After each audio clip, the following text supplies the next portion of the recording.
오늘 조직신학 45째 시간 하도록 하겠습니다. 지난 시간에 우리 뭐 공부했어요? 불신자들의 최종 종착지 이제 지옥에 대해 공부했거든요. 그래서 오늘은 우리 믿는 자들의 최종 종착지 천국이 어떤 것이고 나중에 우리가 어떤 모습을 갖게 될 것인가, 여기에 대해서 2시간에 걸쳐서 자세히 공부하는 그런 시간 갖도록 하겠습니다. 사람의 운명이라고 하는 그런 그 주제인데요. 성도들의 이제 최종 종착지는 저와 여러분이 잘 알고 계시듯이 우리가 이제 천국이다. 보통 그렇게 얘기합니다. 근데 천국, 근데 영어로는 heaven 그래요. heaven. 그러니까 지옥은 hell 이렇게 얘기하고 영어로 이제 heaven. 그거는 이제 heaven이라고 하면 원래 하늘이라 그래야 되거든요. 그러니까 이제 이게 우리말에서는, 영어에서는 heaven이 처음부터 끝까지 다 heaven 하나로 똑같은데 우리말에서는 어떨 땐 천국, 어떨 땐 하늘 이렇게 이제 번역이 되다 보니까 어렵고, 또 개역 성경 같은 때는 그냥 한 글자로 천 이렇게 돼 있다 말이에요. 천지 이렇게 갖고 하늘과 땅 하다 보면 천으로 돼 있고 그러다 보니까 조금 좀 이렇게 균일성이 없는 이와 같은 그 현상이 나타납니다. 어찌됐든 우리가 천국 그렇게 얘기하면 미국 사람들은 그걸 헤븐이라고 부른다. 우리가 저기 하늘이라고 얘기할 때, 그래서 우리가 하늘로부터 우리 주 예수님이 이 땅에 강림하시는 것을 기다린다. 그런 거 얘기할 때 그 하늘이 천국이에요. 맞죠? 그래서 자유주의자들은 사실 천국과 지옥 이 둘 다 믿지 않습니다. 그러나 성경은 우리가 영원히 거하게 될 우리의 미래 집, 아니면 미래 나라, 미래 그 장소인 천국에 대해서 많은 것들을 이야기해주고, 또 특별히 예수님께서 천국에 대해서 우리에게 많은 것들을 이야기해 주셨습니다. 그래서 특별히 천국과 지옥을 비교해서 보시면 지옥보다는 천국에 대한 그런 말씀이 성경에 훨씬 많다는 것을 우리가 이제 알 수가 있습니다. 우리 이제 개역 성경의 가장 큰 문제는 단복수 구분을 하지 않는다는 거예요. 이제 이렇게 하다 보니까 사람들이 성경에 나오는 하늘들에 대한 그런 개념이 없어요. 그래서 성경은 하늘이 3개가 있다고 얘기를 하거든요. 그래서 하늘들이라고 성경은 그렇게 이야기합니다.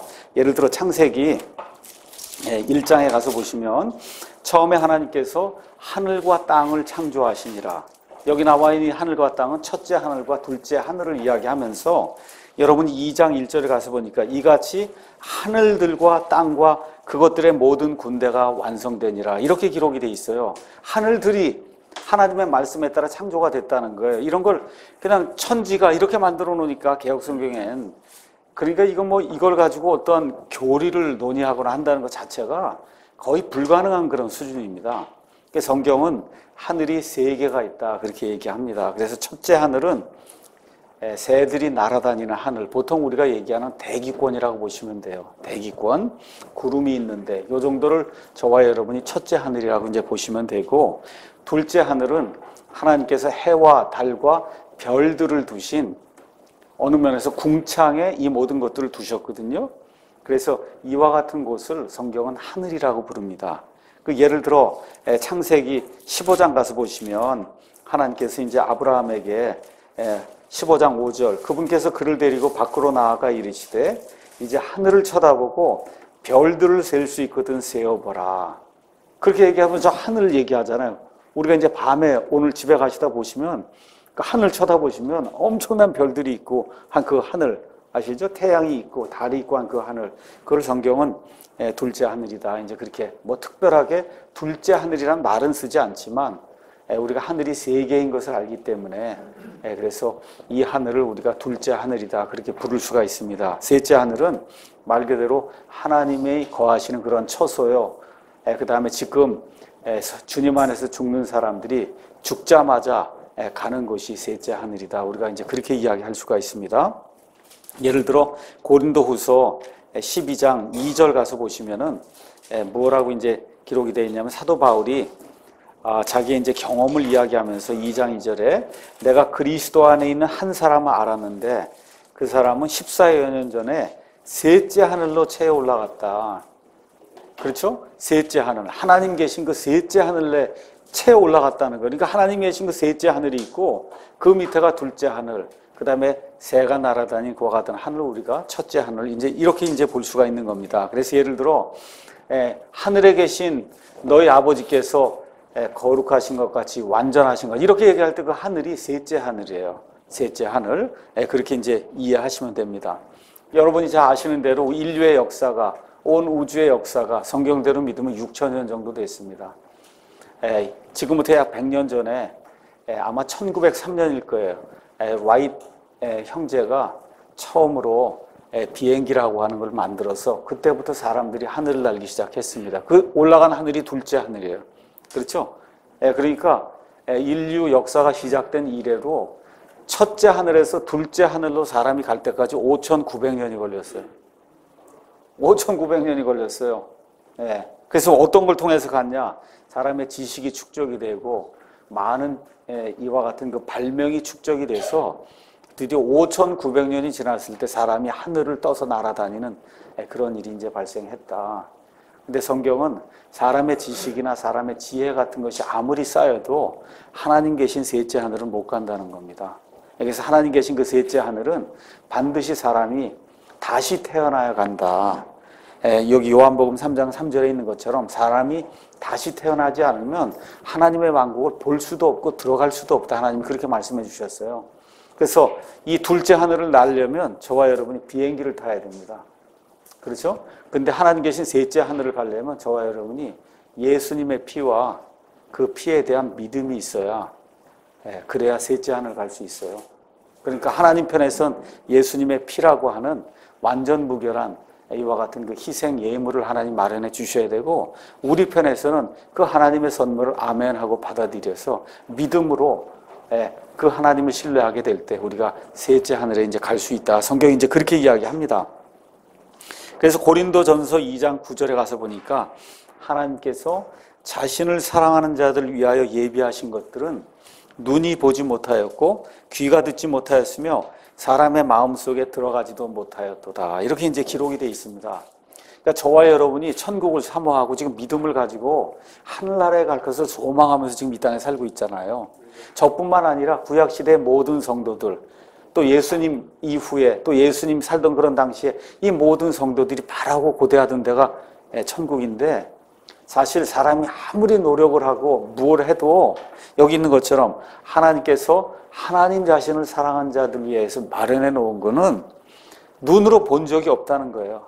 어떤 사람의 눈도 본 적이 없고, 그 다음에 귀가 듣지 못하였으며 사람의 마음속에 들어가지도 못하였다. 지금 여기 고린도 후서 12장 가서 보시면 사도 바울이 셋째 하늘, 보통 우리 개역성경에서는 삼층천이라고 이렇게 기록이 되어 있는데, 이게 셋째 하늘에 갔다 온 다음에 뭐라고 이제 이야기했느냐. 거기 가서 보니까 4절에 그가 셋째 하늘, 거기에 낙원인데 낙원으로 채워 올라가서 말할 수 없는 그런 말들을 들었는데 사람이 그것들을 말하는 것은 법에 어긋나느니라. 그렇죠? 그러니까 천국에 대해서 뭐 이렇게 발설하는 것 자체가 불법이라는 거예요. 불법이다. 그러니까 우리가 살고 있는 이런 그 현 세상에, 이 3차원의 세상에서 그런 것들 이야기하는 것 자체가 뭐 불법일 뿐만 아니라 우리 유하는 그런 사람들에게 그걸 이야기해줘도 사실은 이해할 수 없는 그런 차원의 거라는 거죠. 그래서 하나님이 믿음을 가지고 내가 너희를 위해서 마련한 것, 어떤 눈도 보지 못했고 어떤 귀도 듣지 못했고 사람의 마음속에서도 그거 상상해 본 적이 없는 그런 것이다. 하나님이 우리에게 그렇게 이제 이야기해 주고 있습니다. 자, 그러면 이제 앞으로 셋째 하늘이 있게 되고 궁극적으로는 이제 우리가 새 예루살렘에 가서 살게 돼요. 그러니까 이제 지금은 우리가 예수님 믿으면 천국 갑니다. 보통 이제 그렇게 이야기해요. 천국 갑니다. 그런데 실질적으로 저와 여러분이 영원히 살 곳은 천국 중에서도 사실은 새 예루살렘이라고 성경이 이야기해요. 근데 또 뭐 우리가 예수님 믿으면 새 예루살렘 갑니다. 또 그렇게 얘기하기는 어렵죠. 그렇기 때문에 어쩔 수 없이 우리가 천국 간다. 이제 그렇게 얘기하고 결국 또 믿지 않는 자들도 지옥에서 영원히 사는 것이 아니고 사실은 불호수라고 하는 데 가서 영원히 살거든요. 근데 믿지 않으면 불호수 간다. 또 그렇게 얘기할 수 없잖아요. 그러니까 이제 우리가 믿는 사람들은 천국에 간다. 이제 그렇게 얘기하고 믿지 않는 사람들은 지옥에 간다. 그렇게 이야기하는데 어찌됐든 궁극적으로 믿는 사람들이 가게 될 그와 같은 장소는 새 예루살렘이에요. 그 새 예루살렘은 실제로 문자 그대로 존재하는 곳이다. 그 내용을 제가 오늘 여러분에게 성경을 통해서 말씀을 드리려고 합니다. 자, 그러면 이 새 예루살렘이 어디냐? 구약시대 성도들이 고대하던 곳이에요. 아브라함이 히브리서 11장 10절 가서 보시면 아브라함이 고대하던 그 도시가 새 예루살렘이다. 성경이 그렇게 이야기하고 있고, 다윗도 그렇고 히브리서 11장 13절 16절 가서 보면 구약시대에 믿음을 가진 모든 사람들이 하나님의 약속을 받고, 그리고는 믿음을 가지고 내가 여길 가야 되겠구나 하고 하나님을 신뢰하면서 기다리는 바로 그 장소, 거기가 새 예루살렘이다. 성경이 이제 그렇게 이야기하고 있고, 구체적으로 우리 예수님께서는 요한복음 14장 1절에서 3절에 그렇게 이야기해 주셨습니다. 예수님께서 잡혀 죽으시기 전에 다락방에서 제자들에게 자신의 죽음과 또 제자들끼리 섬겨야 되는 것과 이런 모든 것들을 다 말씀해 줬어요. 그러니 제자들이 마음에 근심이 생기기 시작했거든요. 그랬더니 예수님께서 요한복음 14장 1절, 2절, 3절에 너희는 마음에 근심하지 말라. 하나님을 믿고 또한 나를 믿어라. 이렇게 말씀하시면서 내 아버지 집에 거할 곳이 많도다. 이렇게 돼 있어요. 영어로 가서 보시면 맨션이 많다 그랬어요. 우리 맨션 아파트 얘기하죠. 그 맨션이 많다는 거예요. 맨션은 지금 같은 아파트가 아닙니다. 그 옛날에 그 용례로 따지면 그냥 거할 곳이 많아요. 그렇지 않으면 내가 너에게 말해 주었으리라. 내가 너희를 위해 처소를 예비하러 간다.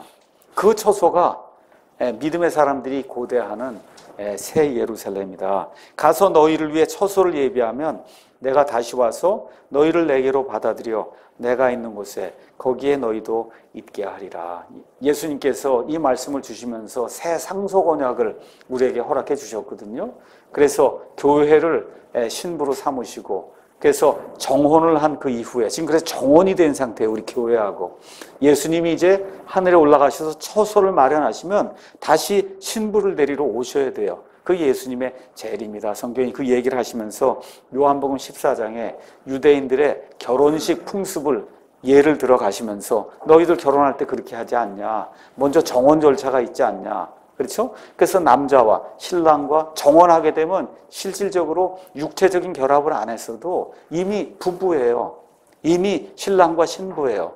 그렇게 된 이후에 정혼한 이후에 어떻게 하냐? 신랑이 자기 아버지 집으로 다시 돌아가서 그래서 신부와 함께 살 그런 집을 다시 마련하면, 그러면 다시 신랑이 이 신부의 집으로 가서 신부를 다시 데리고 그러고 와서 결혼식을 하지 않냐. 이게 유대인들의 풍습이거든요. 이 풍습을 유대인들에게 설명해 줄 때 유대인 제자들이 이것을 깨닫지 못했을 리가 전혀 없어요. 유대인들의 결혼 풍습을 이야기하기 때문에. 그래서 서신서에서는 갈라디아서 4장 26절에서 이 장소를 위에 있는 예루살렘이다 이렇게 표현하고, 히브리서 12장 22절은 살아있는 하나님의 도시다 이렇게 이야기하고, 히브리서 13장 14절은 영구히 지속되는 도시다 라고 이야기하면서 이 새 예루살렘이 장소임을 우리에게 이야기해 주고 있습니다. 특별히 요한계시록에서는 21장 2절 이후에 이 새 예루살렘의 그 모습과 형태에 대해서 우리에게 자세히 이야기를 해주고 있습니다. 근데 재미있는 것은 이 천국을 가리켜서 성경은 영광이라고 부르기도 해요. 두 군데가 그렇게 나옵니다. 예를 들어 한번 보시겠어요? 베드로후서 1장 17절에서 18절 가서 보시면 그렇게 표현이 되어 있습니다. 16절 제가 읽을게요. 사도 베드로가 변화산상에서 예수님의 변화된 모습을 지금 보는 그런 순간에 우리가 너희에게 우리 주 예수 그리스도의 권능과 오심을 알려줄 때 교묘히 꾸며낸 이야기들을 따르지 아니하였으며 우린 그분의 위엄을 눈으로 본 자들이다. 변화산상에서 마태복음 17장에 나와 있는 그 모습을 눈으로 봤단 말이에요. 그때 뭐예요? 하늘에서 소리가 나왔다 그랬죠? 하늘에서. 근데 여기는 지금 뭐라 그래요?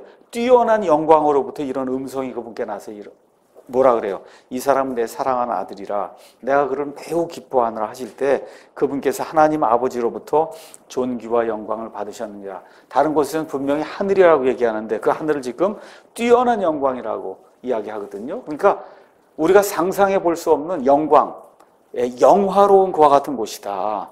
성경이 이 새 예루살렘이 이제 그렇게 이야기하고 있습니다.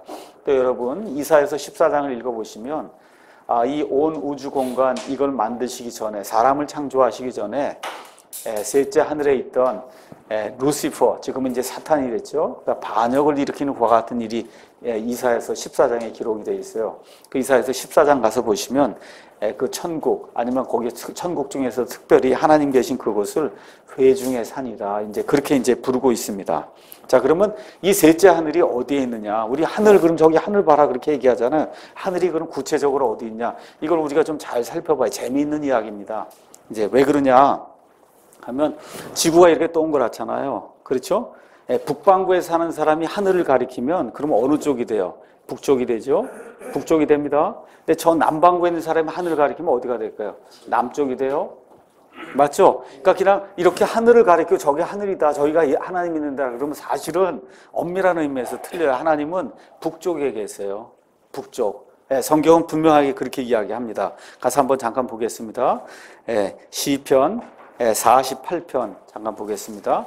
시편 48편 1절에서 2절 거기 가서 보시면, 주께서는 위대하시니 우리 하나님의 도시와 그분의 거룩함의 산에서 크게 찬양할지어다. 시온산은 아름답게 위치하여 온 땅의 기쁨이 되나니 곧 북쪽의 옆면들에 있는 위대한 왕의 도시다 라고 이야기하면서, 여기도 하늘에 있는 그 시온산을 이야기하는 거예요. 북쪽의 옆면들에 있다, 지금 그렇게 이야기를 하고 있습니다. 이사야서 14장에도 그 내용이 이제 나와 있고요. 욥기 한번 가서 잠깐 보겠습니다. 시편 전에 있는 욥기 26장 7절 가서 보시면 놀라운 말씀이 이제 또 그 안에 이제 기록이 되어 있습니다. 26장 7절 거기에 뭐라고 기록이 되어 있냐? 그분께서는 북쪽을 빈 곳에 펴시며 땅을 허공에 매다셨다. 북쪽, 하나님 계신 그 북쪽을 빈 곳에다가 이렇게 펴시고 이 지구를 허공에 매다셨다는 거예요. 허공에 매달려 있지, 지구가. 지금 이렇게 이제 되면서 욥기 9장으로 넘어가시면 또 이렇게 이제 기록이 되어 있습니다. 욥기 9장 8절에서 9절 거기 가서 보시면, 그분께서 홀로 하늘들을 펴시고 바다의 파도들을 밟으시며 악투루스 별과 오리온 별자리와 플레이디아스 별무리와 남쪽의 방들을 만드셨다. 이게 다 뭐예요? 지금 해와 달과 별들과 같은 하늘의 천체들이거든요. 그러니까 하나님 보실 때 남쪽에 보세요. 여기 하늘이 첫째 하늘이 있고 둘째 하늘이 있고 셋째 하늘이 있는데, 셋째 하늘이 지금 북쪽에 있어요. 북쪽에서 밑쪽으로 보면 남쪽이 되는 거죠. 이 남쪽에 해와 달과 별들을 하나님이 만들어 놓으셨다는 거예요. 자, 이런 이야기를 하면서 시편 75편에는 이렇게 이제 기록이 재미있게 또 이제 그렇게 기록이 되어 있습니다. 시편 75편 5절에서 7절, 너희 뿔을 높이 들지 말며 뻣뻣한 목으로 말하지 말라. 높이는 일, 사람을 높이고 사람을 승진시키는 일은 동쪽에서나 서쪽에서나 남쪽에서 나오지 않는다는 거예요. 그럼 어느 쪽에서 나와야 돼요? 북쪽에서 나오는데 그 다음에 오직 하나님께서 재판장이 되신다 하면서 북쪽을 하나님으로 싹 대체를 해놨거든요. 그렇죠? 지금 우리가 상식적으로 보면 여기서 벌써 북쪽이 딱 나와야 되잖아요. 근데 하나님께서 뭐라고 기록하시냐? 사람을 높이는 일은 하나님께서 하시는데 하나님이 재판장이 되신다 하면서 북을 싹 빼고 거기에 하나님을 싹 이렇게 집어넣거든요. 성경에 여러 가지 그런 것들을 이제 살펴보시면서 저와 여러분이 하나님 계신 데는 위치적으로 북쪽에 있다, 그거를 기억하시면 이제 좋을 것 같습니다. 자, 그러면 새 예루살렘은 하나의 도시인데 그 도시의 특성에 대해서 우리가 한번 요한계시록 21장과 22장에 나와 있는 말씀을 가지고 우리가 한번 살펴보도록 하겠습니다. 먼저 크기는 21장 16절 가서 보니까 그 도시는 네모 반듯하게 놓여 있으며 길이가 너비만큼 같더라. 그가 그 갈대로 도시를 측량하니 12,000 스타디온이다. 이렇게 기록이 되어 있어요. 12,000 스타디온. 그걸 지금의 킬로미터로 환산하면 얼마쯤 되냐? 2,240km. 그러니까 부산에서 서울에 450km 정도라고 얘기하면 한 6배 정도? 그렇죠? 5배 반 정도. 이렇게 이제 돼 있고, 모양은 지금 네모 반듯하게 놓여 있다. 여기에 대해서는 의견이 두 가지예요. 이렇게 정육면체로 돼 있어서 여기 있는 것처럼 12,000 스타디온, 12,000 스타디온, 12,000 이렇게 보는 그런 견해도 있고, 피라미드 형식이 아니겠느냐, 피라미드. 그래서 그 피라미드 형식으로 한쪽이 12,000, 12,000, 12,000으로 돼 있는 그런 모습으로 볼 수도 있다. 여기에 대해서는 우리가 뭐 정확히 알지 못하기 때문에 그런 모습이 있을 수 있다면 이제 생각을 해보시면 되고요. 이게 어느 정도냐, 요걸 지금 살펴보면 지구의 표면적이 지금 지면이 있고 수면이 있거든요. 이거 두 개를 다 합치면은 지구의 표면적이 약 4억 6천만 제곱킬로미터다.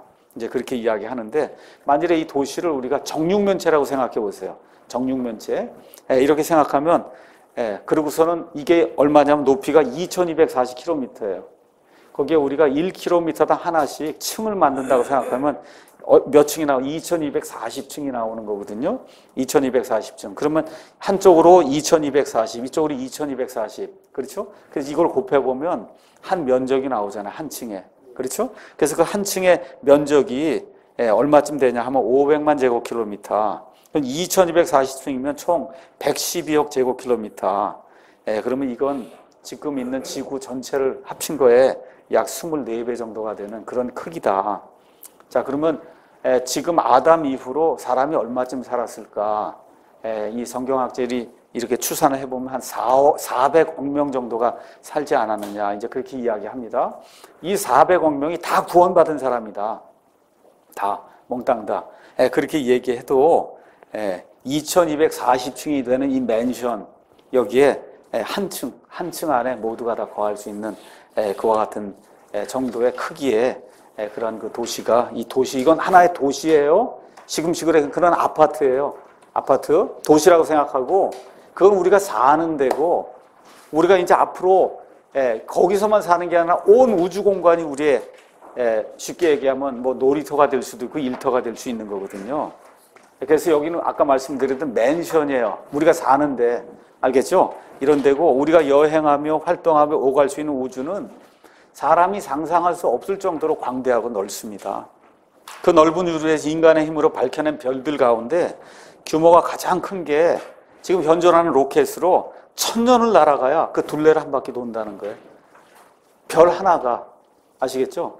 그런 별이 수조 개, 뭐 사람이 상상할 수 없는 그런 정도의 그런 별이 있는데, 그렇죠? 그런 데가 우리의 일터가 되는 거고, 일하고 여기가 베드타운이 되는 거죠. 이 새 예루살렘이.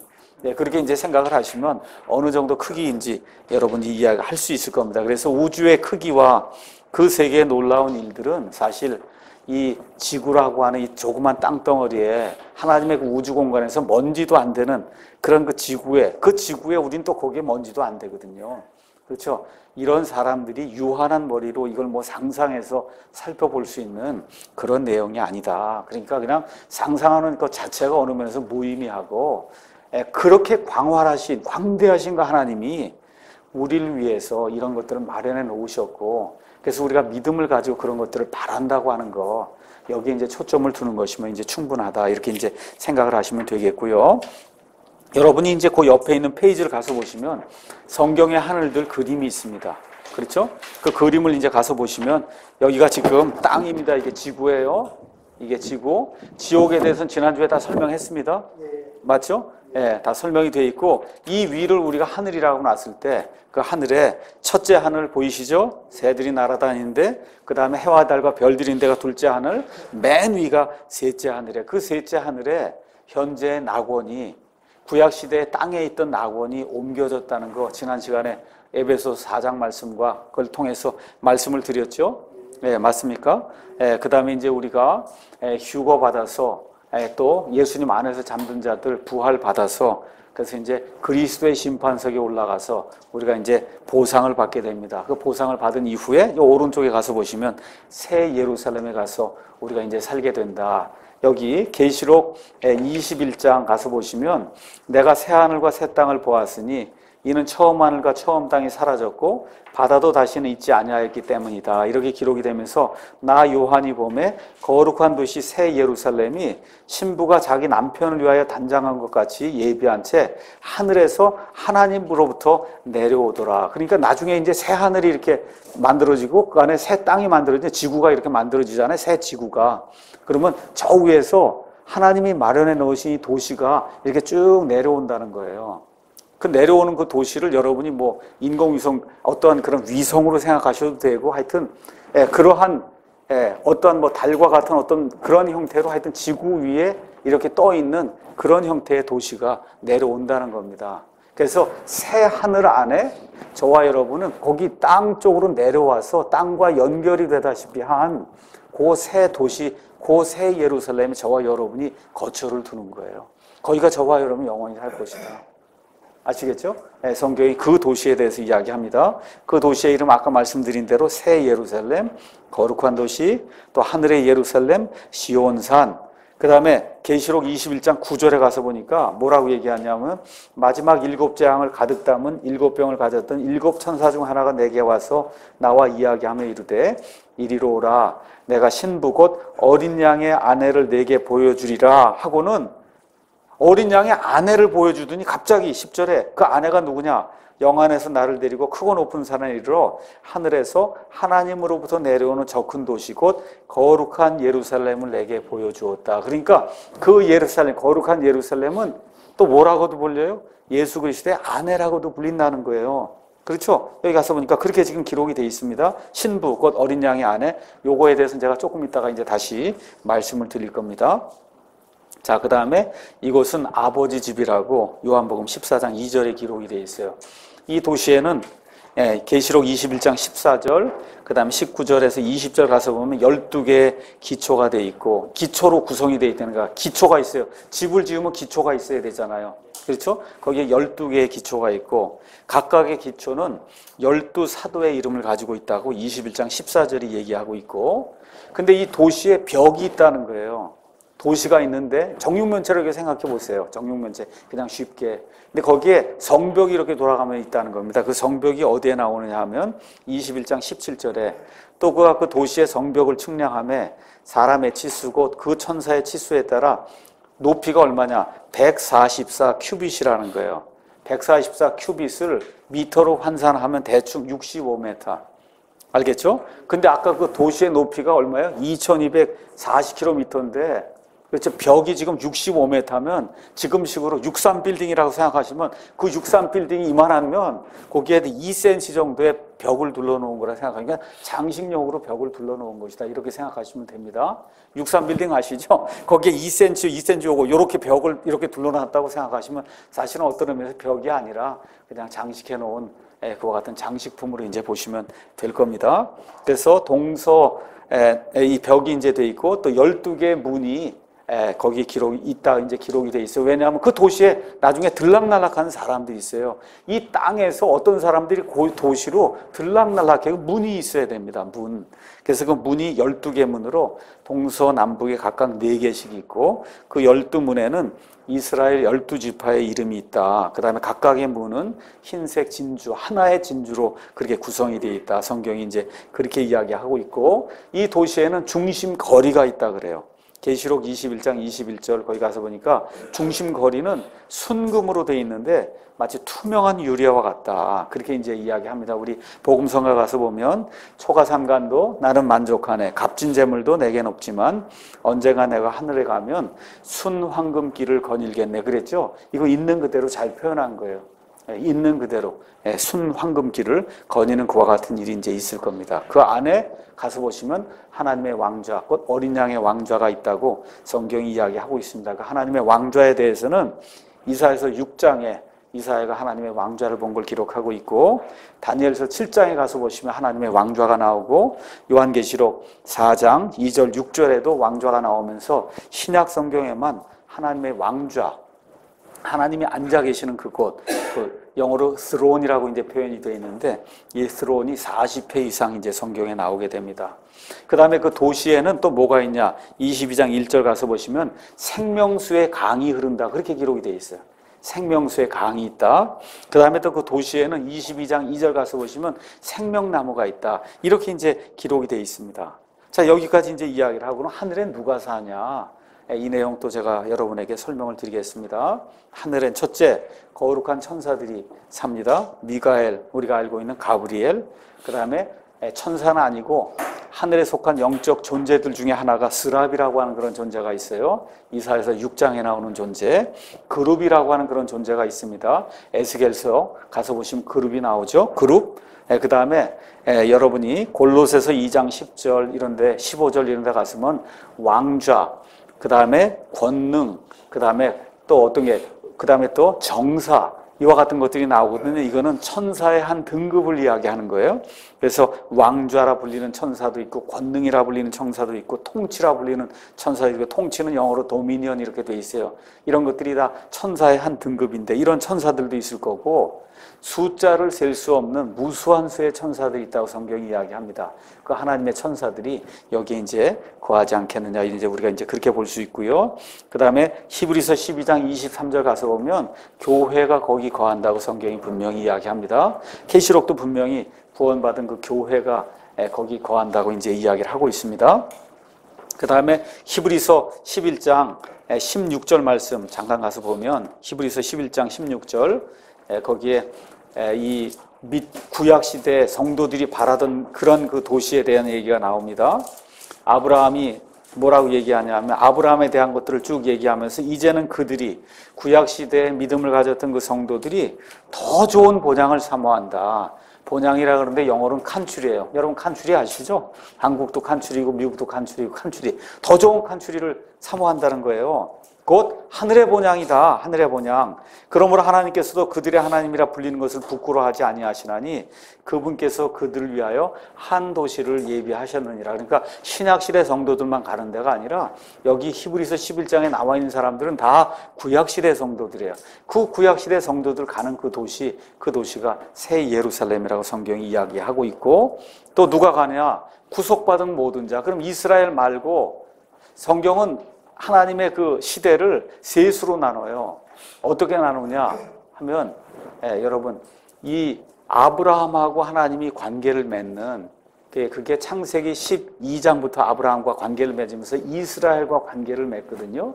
그게 BC 2000년부터 시작이 돼요. 대략 아시겠죠? 그러니까 하나님께서 아담과 이브를 만드신 이후로 약 2000년이 지나는 그 시대 아브라함을 부르실 때까지 그때가 한 시대가 있었고 그렇죠? 아브라함부터 시작해서 구약 시대가 완전히 끝나는 예수님 십자가 AD 30년경에 그때까지가 어떤 율법과 아니면 이스라엘과 상관이 그런 한 시대예요. 그렇죠?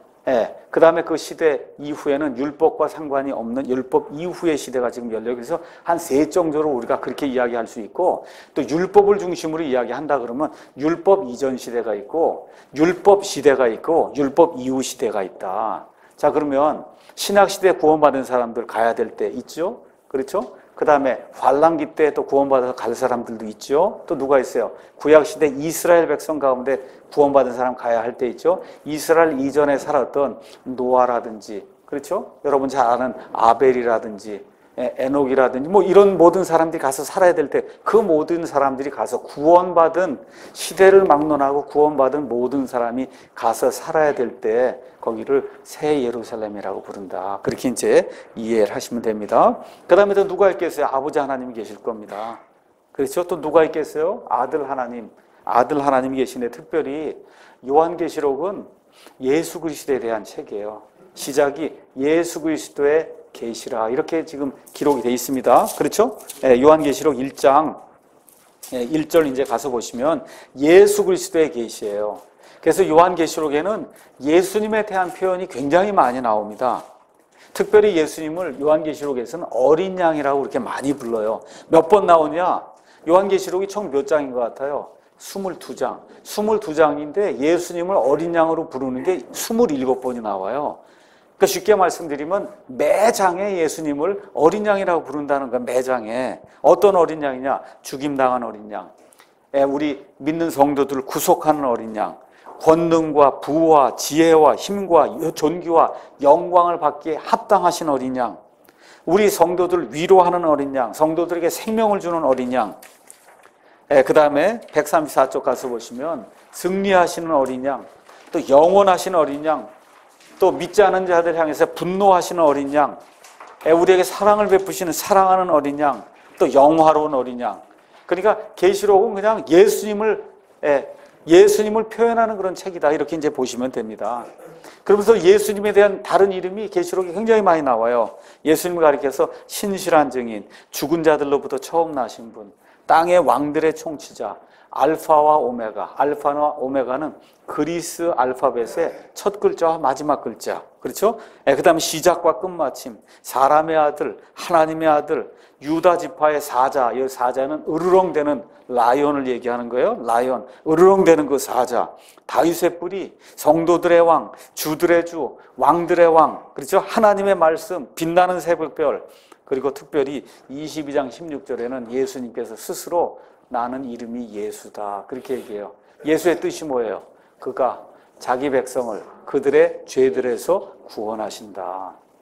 그러니까 이것만 봐도 지금 예수님에 대한 그 언급이 얼마나 많이 나오는지 알 수 있겠죠. 그 예수님이 그 새 예루살렘에 저와 여러분과 함께 산다는 거예요. 그 내용을 기억하시면 좋겠고요. 그 다음에 또 마지막으로 삼위일체 하나님의 한 분이신 성령님께서 그 안에 사신다. 그 내용을 기억을 하시면 이제 좋겠습니다. 자, 그러면 여기 우리가 D번까지 했고, 여러분 쭉 이걸 넘기셔서 우리가 천국에서 하는 일과 천국에서 어떤 일들을 해야 되는가, 여러분 137쪽에 가서 보시면 천국에서 하는 일이 나와 있습니다. 쥐가 있어요. 그러면 우리가 구원받은 그 성도들이 천국에서 어떤 일을 하느냐, 성경에는 구체적으로 한 대여섯 가지 일을 한다, 이렇게 이제 기록이 되어 있습니다. 그 내용을 여러분에게 먼저 말씀드릴게요. 천국은 먼저 찬양하는 장소예요. 여러분이 아시겠지만 저와 여러분을 하나님이 창조하신 것은 하나님이 외로워서 창조한 게 아닙니다. 뭘 위해 창조했다 그랬어요? 저와 여러분이 하나님을 찬양하고 하나님께 영광을 돌리기 위해서. 그러니까 성경의 총 주제는 하나님의 영광이에요. 그 하나님의 영광 안에 사람을 구속하는 일이 들어가 있는 거지, 사람을 구원하는 일이 성경의 총 주제가 아니에요. 하나님 저와 여러분을 만드신 것은 영광을 받고 찬양을 받으시게 하나님 만드신 겁니다. 그래서 저와 여러분이 천국에 가면 하나님을 찬양하는 그런 일을 할 겁니다. 어떤 걸 특별히 찬양하냐? 하나님의 창조를 찬양하고 하나님의 구원과 하나님의 구속 사역을 찬양하는 그와 같은 노래를 부른다고 계시록이 이제 이야기하고 있습니다. 또 천국은 교제하는 장소예요. 이 땅에서는 모든 것이 이게 물리적으로 이렇게 구속이 되어 있는 상태이기 때문에 사실 마음대로 이렇게 교제하고 있는 것을 모든 걸 나누고 이런 일이 불가능하거든요. 네, 그래서 하나님 안에서 구원받은 모든 자들과 심지어 천사들과도 어쩌면 제가 미가엘 천사장하고도, 그렇죠, 어쩌면이 아니고 확실한 일이죠. 그렇죠. 가서 얼마든지 이야기하고 모세하고도 이야기하고 바울하고도 이야기하고 예레미야도 이야기하고 아브라함하고도 이야기하고 심지어 첫사람 아담하고도 이야기하고, 그렇죠? 이렇게 영원토록 교제를 나누고, 또 성경에 가서 보시면 하나님께서 친히 우리의 눈물을 닦아주신다 그랬어요. 아버지 하나님과 영원토록 교제를 나눌 수 있는 그런 장소다, 이렇게 이제 생각하시면 되고요. 그 다음에 또 천국은 간증하는 장소다. 우리 교회도 주일 오후에는 가능하면 좀 간증하는 시간을 갖잖아요. 거기 가서 보시면 수많은 그런 사람들이 간증할 거예요. 내가 이렇게 구원받았다, 이렇게 좋으신 하나님에 대해서 간증할 겁니다. 그 다음에 천국은 섬기는 장소다. 이제 그렇게 또 계시록 22장 3절 나와 있어요. 하나님의 일들을 그 안에서도 계속 수행하는 거거든요. 그래서 섬기는 그런 일들을 한다. 그 다음에 또 고린도전서 13장 9절에서 이제 10절 말씀을 근거로 가서 보면 천국은 영원 무궁토록 배우는 장소다. 무엇에 대해서 배우냐? 하나님에 대해서. 저와 여러분이 아무리 배워도 하나님에 대해서 다 알 수가 없다. 영원 무궁토록 배워도 알 수가 없습니다. 그 하나님에 대해서 배우고 하나님의 계획과 하나님의 경륜에 대해서 배우게 될 것이고, 또 하나님의 권능에 대해서 배우게 될 것이다. 또 무한한 우주공간, 지금 사람이 아무리 노력해봐야 그 우주공간이 어디가 끝인지 알 수 있어요? 알 수가 없잖아요. 그런 그 무한한 우주공간이 어떻게 되어 있고, 이런 모든 것 우리가 나중에 하나님의 본성에 참여하는 자가 되면 이런 모든 것에 대한 그런 지식을 갖게 될 것이다. 이렇게 이제 생각하시면 되겠고요. 자, 그러면 천국에 있는 게 있고 천국에 없는 게 있는데 요거를 또 한번 살펴보도록 그렇게 하겠습니다. 천국에 있는 것, 없는 것 중에 먼저 없는 것을 살펴볼게요. 없는 것 가서 보니까 계시록 21장 1절에 가서 보시면 새 하늘과 새 땅을 하나님이 이제 만드시는데 이상하게 거기는 바다는 없다 그래요. 바다. 그래서 이 마귀와 그의 천사들이 바다에서 어떤 악한 일들을 좀 도모하는 것이 아니냐, 이렇게 생각하는 사람들도 있어요. 하여튼 바다도 우리가 알지 못하는 영역이거든요. 그렇죠? 그래서 바다는 다시 없다. 그 다음에 계시록 21장 4절, 또 고린도전서 15장 54절에서 57절 가서 보시면 눈물이 없고 아픔이 없고 사망이 없다. 특별히 옛날에 이제 미국에 살던 그 흑인 노예들이 흑인 연가를 많이 불렀잖아요. 그때 많이 불렀을 때 노래한 게 이런 거거든요. 눈물이 없는 것, 그렇죠? 사망이 없는 것, 아픔이 없는 것, 얼마나 고통을 많이 당했으면 이런 것들 생각하면서 그런 것을 이제 축을 하면서 많은 그와 같은 흑인 연가를 이제 불렀습니다. 불안한 것이 없고 또 거기 뭐가 없어요? 밤이 없다 그랬어요. 밤이 없다. 또 뭐가 없냐? 죄가 없어요. 죄가 있는 것 자체가 들어갈 수가 없습니다. 또 병이 없어요. 저주가 없어요. 이게 사실은 굉장히 큰 복이에요. 나이가 점점 들어가면서 이것저것 아픈 데 생기고 그렇지 않습니까? 결국은 병들어서 사람이 이제 죽을 수밖에 거의 대부분의 사람이 그렇게 되는데 사람이 가장 사실 두려워하는 게 그런 거잖아요. 진짜 제일 행복한 건 밤에 자다 딱 죽으면 제일 행복하다. 그렇지 않습니까? 그것처럼 행복한 게 어디 있겠어요. 근데 사람이 살다 보면 심한 어떤 그 암에 걸리거나 특히 저희 장인어른처럼 뇌졸중 이런 게 걸려서 하면 아무 뭐 의식도 거의 없는 그런 상태에서 1년, 2년, 3년, 5년, 10년까지 그렇게 그런 상태로 이제 살다 보면 남아있는 가족들에게도 그렇고 굉장히 그 힘든 거거든요. 근데 하나님께서 이와 같은 이 첫사람 아담의 범죄로 인해서 사람에게 내려진 이와 같은 그 병과 그 다음에 악한 그런 일들의 그 저주를 하나님이 없이 하신다 그랬거든요. 또한 사탄과 그의 천사들 또 악한 모든 자들이 불호수 속에 들어가기 때문에 더 이상 사탄으로 인한 그와 같은 유혹이라든지 시험 같은 것이 없다. 또 갈증도 없고 굶주림도 없고 과도한 열기도 없고 또한 요한복음 5장 24절 또 로마서 8장 1절에 있는 것처럼 성령님을 따라 걷는 자들에게는 정죄함이 없다. 더 이상 정죄가 없다는 거예요. 정죄가. 그 다음에 부패한 것이 없다. 성경이 이제 그렇게 이야기를 하고 있고 하늘에 있는 것, 첫째 영광이 있다고 얘기하는데 영광이라는 단어가 성경에 많이 나와요. 이 영광이 특히 누구하고 상관이 있냐? 하나님하고 상관이 있거든요. 하나님이 계신 모든 게 영화로운 거 영광이에요. 이 영광이라고 하는 건 사람이 어떻게 표현할 수가 없어요. 뭐 다이아몬드에서 나오는 어떤 그 빛이 뭐 이렇게 영화롭다 우리가 그렇게 얘기할 수 있고 우리 사람은 그 정도거든요. 근데 성경에 가서 보시면 천국은 영광 그 자체라고 이야기를 해요. 그러니까 사람이 표현할 수 없는 그와 같은 영광이 있는 데다. 그 다음에 아름다움의 극치다. 거리가 다 금이로 그렇게 만들어져 있다고 하니까 어떨 것인가 우리가 한번 상상해 볼 수 있고요. 또 거기 가서 보면 하나님의 빛이 거한다 그랬어요. 새 예루살렘 도시에는 특별히 해와 달이 없다고 얘기를 했는데 가서 보시면 하나님의 빛이 있기 때문이다. 성경이 이제 그렇게 이야기합니다. 그 빛이 아마 하나님께서 창세기 1장에 빛이 있으라 하심에 빛이 있었다. 그래서 해와 달과 별들이 만들어지기 전에 이미 빛이 존재했거든요. 그 빛, 그것이 바로 하나님께서 나온 그런 빛이 아닌가 우리가 이제 생각해 볼 수 있고 그 다음에 하나가 되는 일. 예수 그리스도 안에서 총체적으로 모든 것이 연합이 돼서 완전히 하나가 되는 그런 일이 성경 이 천국에서 발생한다는 거예요. 지금 우리가 아무리 좋은 사람이 모이고 아무리 좋은 교회를 한다 그래도 실질적으로 진짜 하나가 되는 일은 그 이 땅에서 불가능하거든요. 맞지 않습니까? 다 의견이 있고 이견이 있고 서로 다툼이 있고 갈등이 있고 아무리 좋은 교회, 아무리 좋은 목사, 아무리 좋은 성도들 이 안에 모인다 해도 그거 면할 수 없어요. 그런데 나중에 하나님 계신 이 천국, 특별히 새 예루살렘에 가면 그와 같은 일이 없습니다. 또 넘치는 기쁨이 있다. 성경이 우리에게 그렇게 이야기를 하고 있어요. 그래서 말로 할 수 없는 그러한 기쁨이다. 성경이 그렇게 이야기하고 있습니다. 맨 마지막으로는 하나님의 의가 거한다. 그렇게 기록이 되어 있어요. 의. 맨 끝에 가서는 하나님이 공의롭게 다스리는 일. 이 땅에 살 때에는 우리가 공의가 없어요. 아니 어떻게 저 사람 놀고 먹는데 저 사람 저렇게 돈이 많고 그렇죠? 이 사람 어떻게 그렇게 열심히 일하는데도 일이 이렇게 안 풀리나. 이게 사람들이 늘 가지고 있는 퀘스천 마크예요. 이게 이상한 거거든요. 그렇죠? 그래서 하나님이 의롭다고 하는데 도대체 무슨 하나님이 그렇게 의로운데 이런 일이 발생하냐. 이렇게 하면서 믿지 않겠다고 사람들이 주장을 하는 거예요. 우리는 알지 못합니다. 하나님이 어떻게 그 뒤에서 그 모든 일들을 의롭게 이루시는지 한 가지 확실한 건 하나님께 불의가 없다는 거예요. 그렇기 때문에 하나님 계신 그 천국, 그 새 예루살렘 거기에 가게 되면 절대적인 의가 그 안에 존재한다는 겁니다. 무슨 일을 하든지 하나님이 어떤 일을 하든지 모든 게 의로운 거라는 거예요. 누가 보기에도 옳은 것이고 정당한 것이고, 그래서 하나님의 의가 거하는 그와 같은 데가 새 예루살렘이다. 성경이 그렇게 이야기하는 것, 거기까지만 이야기하고 첫 시간 마치도록 하겠습니다.